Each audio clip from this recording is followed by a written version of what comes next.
I thought our chances against renegades were pretty good. Now, I'm not so sure.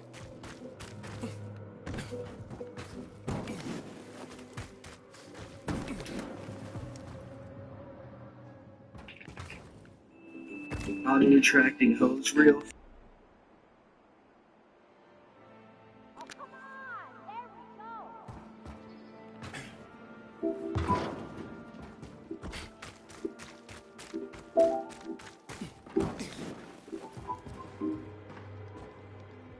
The Dark Reflection ritual is a very simple ritual. The things you'll need are a mirror, candle, and friends, the latter of which are optional.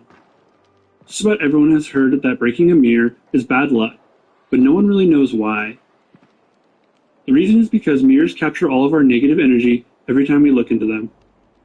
This means that if you have a mirror that is a family heirloom, or one that you use every day, then that mirror is going to contain more of your negative energy in it. This makes the mirror the most important part of the ritual. The first thing you need to do is stare into the eyes of your reflection for a few seconds.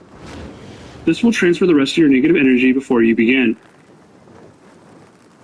Then you must lean forward and breathe onto the mirror and fog it up. This is done to link yourself to the mirror and thus the negative energy. After that is done, you need to light the candle and hold it up to the mirror. You need to leave a burn mark on the mirror. This agitates the negative energy. The burn doesn't need to be severe, just a black spot is enough. The longer you hold the candle to the mirror, the more agitated the negative energy will become. The final step is to break the mirror. This will release the negative energy, and you'll want to immediately leave the area. Normally the negative energy would only stay in the proximity of the broken mirror, but since you've done this ritual, it will now follow you. If you've done this ritual alone, then all the negative energy will now be following you. The reason it's recommended that you bring a few friends along is so that the negative energy is dispersed amongst everyone and therefore weaker. The negative energy will manifest itself as bad luck. At first, the incidents will be small in scale, a chipped nail or a flat tire, but will slowly escalate. Finally, they'll get to life-threatening levels. No matter how many people conducted this ritual, it will always end at this level for everyone. If you survive the night, the dawn will dissipate any remaining negative energy, and you'll be free from it. Now, you might be asking why anyone would attempt this ritual. Well, with the dissipation of the negative energy and bad luck, will come a period of good luck. Say you're about to take a final exam and just needed a little luck for it. Those who have done this ritual have reported being blessed with good luck beyond what they expected. Those who you are attracted to will suddenly also start to show interest. That job interview? Well, you just nailed it. So, what's stopping you from trying this?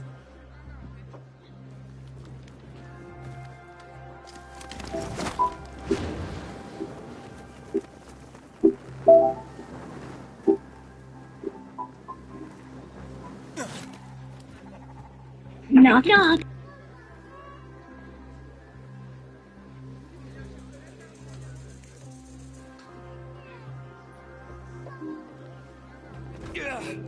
The Holders is about a set of cursed objects and those that seek them out. There are a total of 538 objects, but there used to be more before they were lost. The idea is simple. One must simply only go to a special institution and you can challenge a holder for the object. Each trial varies from object to object, but all are pretty horrifying. Failing the acquisition of any object is usually fatal. Just as each object's trial is different, so are the effects of said object. Some are pretty useful, while others are clearly designed only for malicious intent. This makes each item something to fear. The objects must never come together. It's said that if they ever did all come together, that it could mean the end of the world. The objects, as powerful as they are not able to coalesce without help. The objects then entice people to search them out. The ones that do are known as seekers, and they seek the objects for various reasons. The main three are for power, reunion, or for separation. Their reasons may be their own, but most are changed by their quest. The seekers are those that seek out the objects of power, while those that have them are called the holders. A seeker can enter any holder's domain and take a trial for the object. Sometimes if they fail, it will take the holder's place. Other times it will be trapped forever. The most common outcome, though, is death.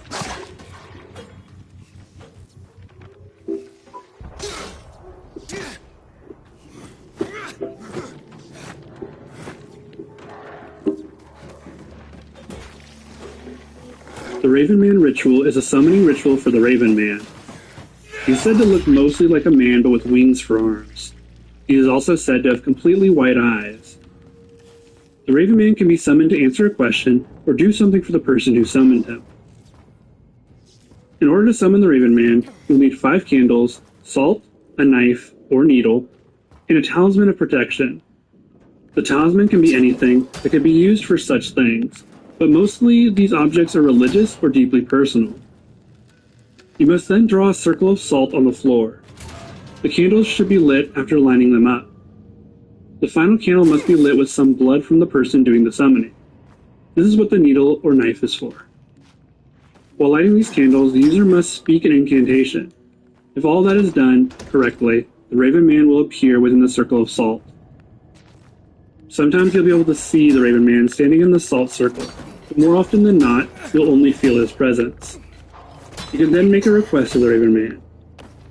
You can ask him a question or make a request of him. The Raven Man will answer or do what you ask. Once that is done, you must then thank the Raven Man for his time. For the final part of the ritual, you'll need to snuff out each candle individually and repeat, "I release you, Raven Man."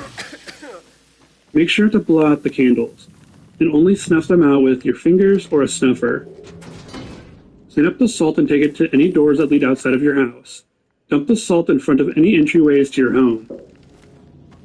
Make sure to keep your object of protection close to you, even as you sleep. If you don't, the Raven Man may come and ask you for a favor.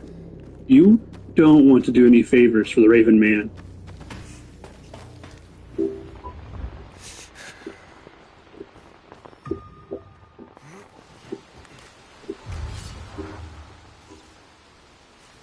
The Black Phone ritual is one that requires some harder to find objects than some other rituals on this iceberg.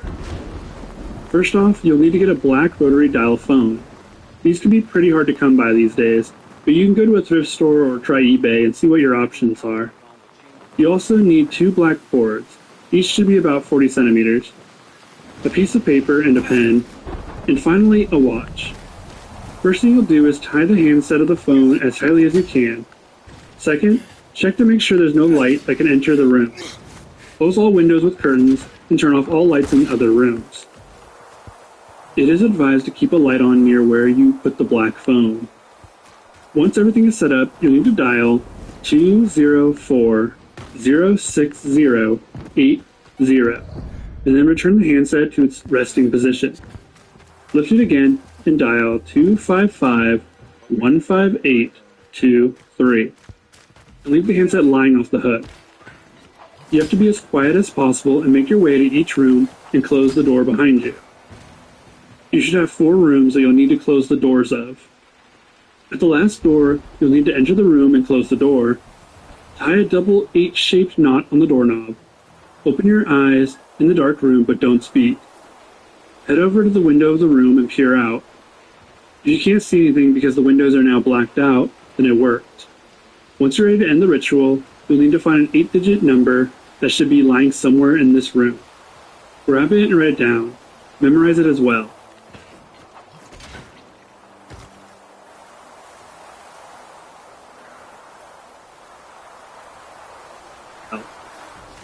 You'll need to grab hold of the knot you made, close your eyes, and repeat the 8-digit number over and over again in your mind. You still can't speak during this part. Remember to also keep your eyes closed, even if you feel something tugging on you. If you hear voices or sounds, do not respond and keep repeating the number. Do it a dozen times. After that, you can get up and check the window again. If you can safely see outside again, then congratulations, you made it back. If not, then you have to do this last step over again. Once back in the normal world, you'll need to burn that piece of paper with the number on it. Then place it in a satchel and keep it with you. From now on, you'll be more privy to the supernatural, and you'll experience more strange occurrences.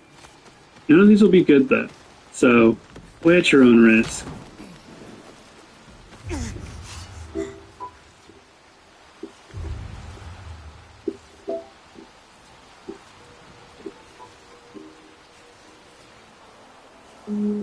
Bloody Mary is a very popular ritual conducted here in the US.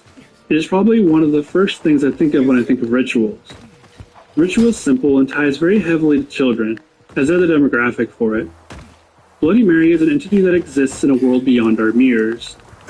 To see Bloody Mary, you just have to say her name 3 times in front of a mirror in a dimly lit or totally dark room. You can be alone or with a group. The Bloody Mary ritual is very popular with preteens. The game doesn't give you anything in return, other than seeing the figure in the mirror. This was done more as a test of courage than a ritual to obtain knowledge, luck, or power. After you say her name 3 times in front of the mirror, it's said that she will appear. There's a few interpretations of what will happen after you see her, though. Some say that she will curse you for the rest of your life, or 7 years as if you broke the mirror. Other interpretations say that she will claw out the eyes of anyone who summons her. Others claim that she will simply appear and scare everyone. The final claim is that she will pull those that summon her into the mirror world with her. Bloody Mary is a game that just about anyone can play, so why not give it a try?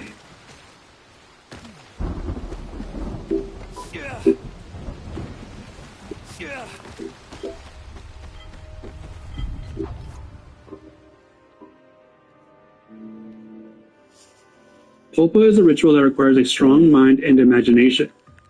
A tulpa is an object or being created purely through the power of thought. I have the decoder. It is believed by some that only those with psychic abilities are the main people who can create tulpas. Tulpa is also the name of a classic era creepypasta, the focus being on a man who needs a job and finds one in a testing facility.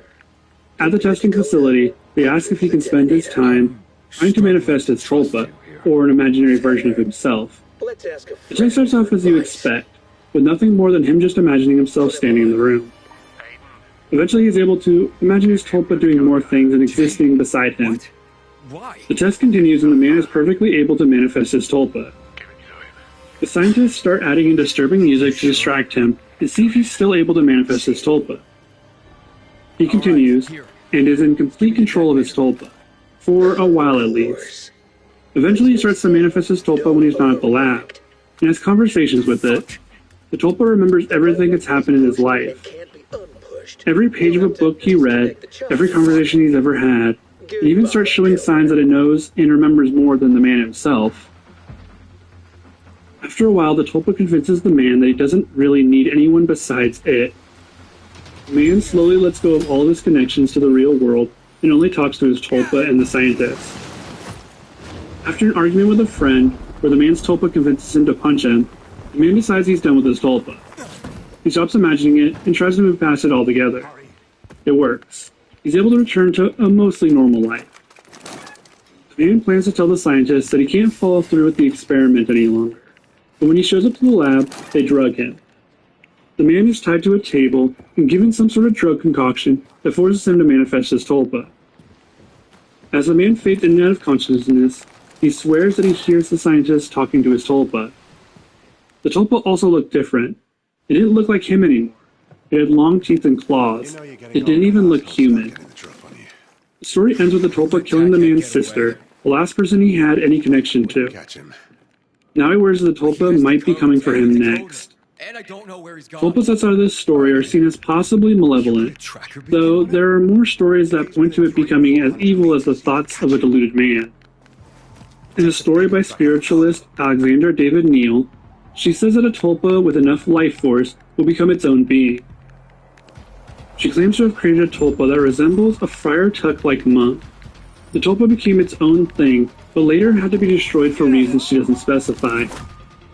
I could honestly make an entire video on what tulpas are and their cultural relevance, so I'm going to move on. Just remember that thoughts have power, and some may be more powerful than you can imagine.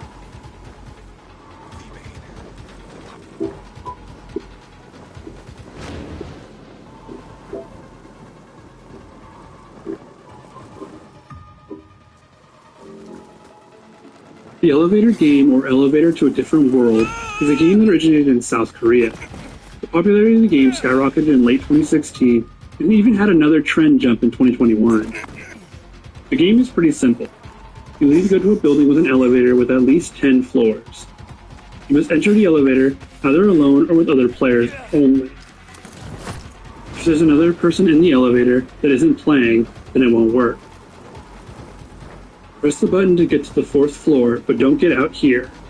Then go to the 2nd floor, followed by the 6th floor, then the 2nd floor, and then the 10th floor. Do not get out on any of these floors, but make sure no one that is playing gets out on any of these floors either. Then go to the 5th floor. There, a young woman could come into the elevator with you. Do not speak or look at her. If you do, dire things could happen to you. Conflicting reports of what she does to you are, well, conflicting. Then, press the button for the 1st floor. If the elevator goes to the 10th floor instead, remain on the elevator, you're still in the game. If you press the 1st floor button, and the elevator goes to the 1st floor, then exit the moment the doors open. Do not speak or look back, you need to stop the game immediately. If all goes to plan and you reach the 10th floor, you can choose to get off or stay. If you choose to get off, the woman from step 4 may ask you a question and may even call your name. Do not answer her. Now you have reached the other world. To know for sure, you'll see that you are alone, or your group of players are all alone. When you're ready to return to the regular world, you'll need to do a few more steps. Firstly, return to the exact elevator you used before. Press the buttons in the same order as before, but end on the 5th floor. Once on the 5th floor, you must press the button to go to the 1st floor. The elevator will start to move to the 10th floor, but whatever you do, don't let it get to the 10th floor. Stop the elevator by clicking any other floor. Then click the button for the 1st floor again. Once the elevator reaches the 1st floor, check your surroundings to make sure nothing is amiss. If everything seems normal, you may leave the elevator. If not, you must return to step 2 and start all over again.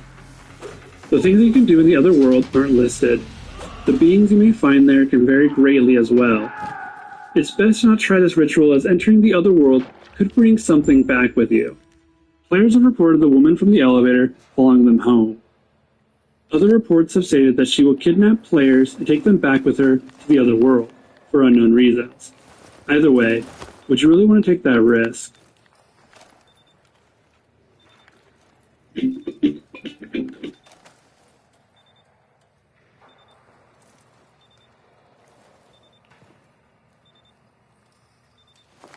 Jay, you there? I got the decoder. It's a proximity detector. It should take you straight to the guns.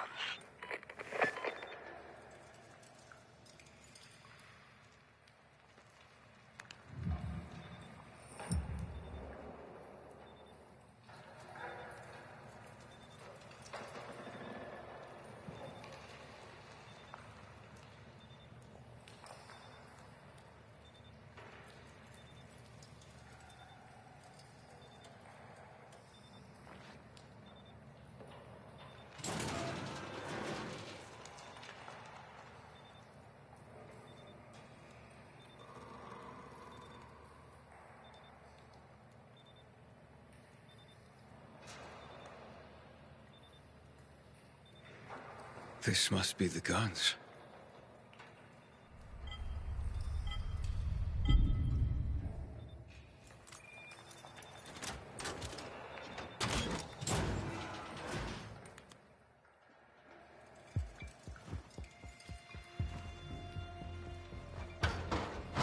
Finally, a reason to thank the GRE. There's not many of those. We have to work out who we give these guns to and when. Let's start with you. Take one.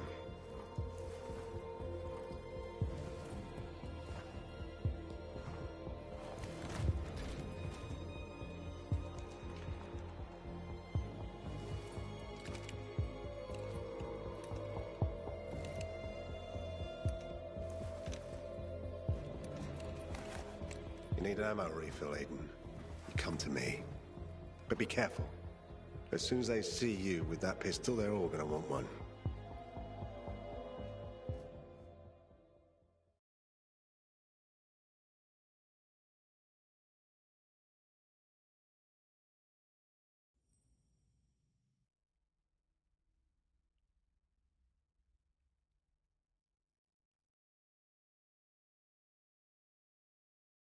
Aiden. Aiden, wake up.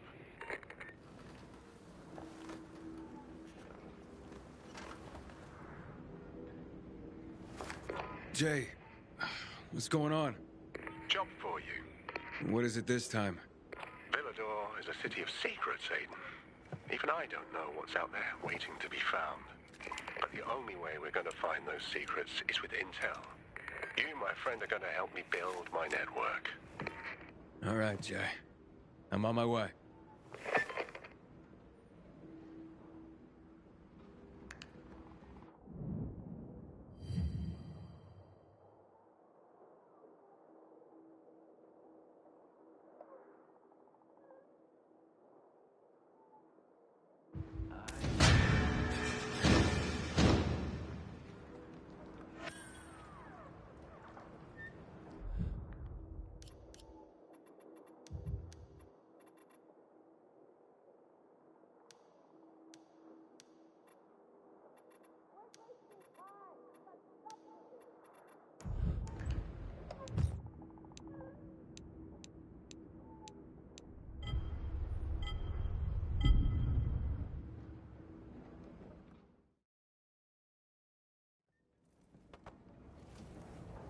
Hey, good to see you again. Hope that pistol's serving you well. I've made some potentially useful contacts. I'd like them to feel like I'm their friend and ally. There's work to be done. I'll need your help.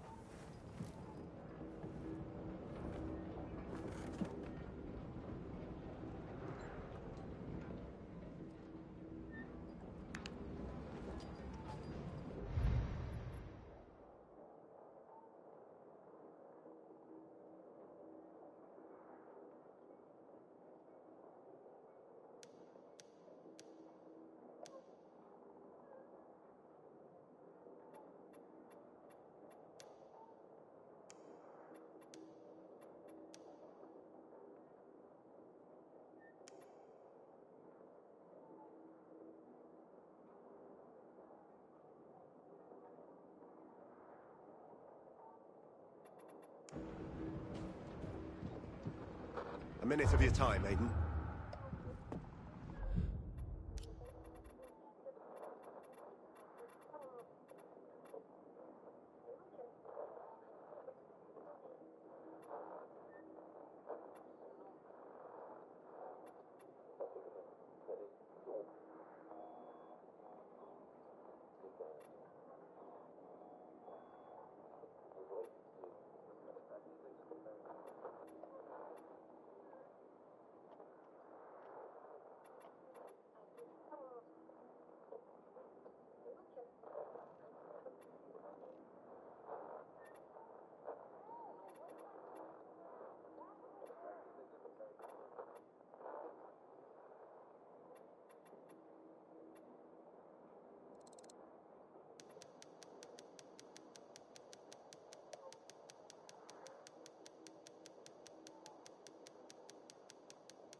With 20 more like you, there would be a secret left in the city.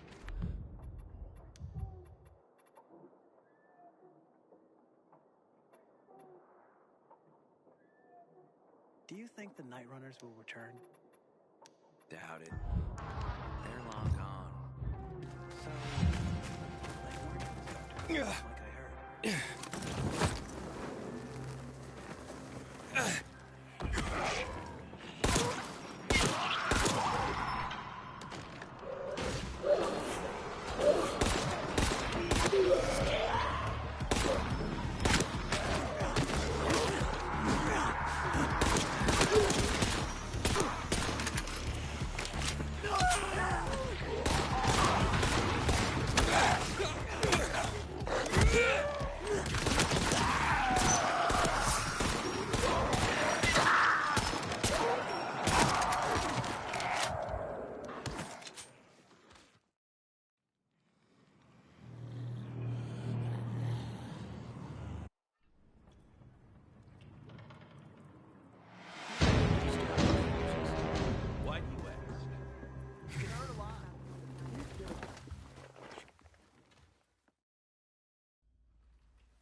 Mm.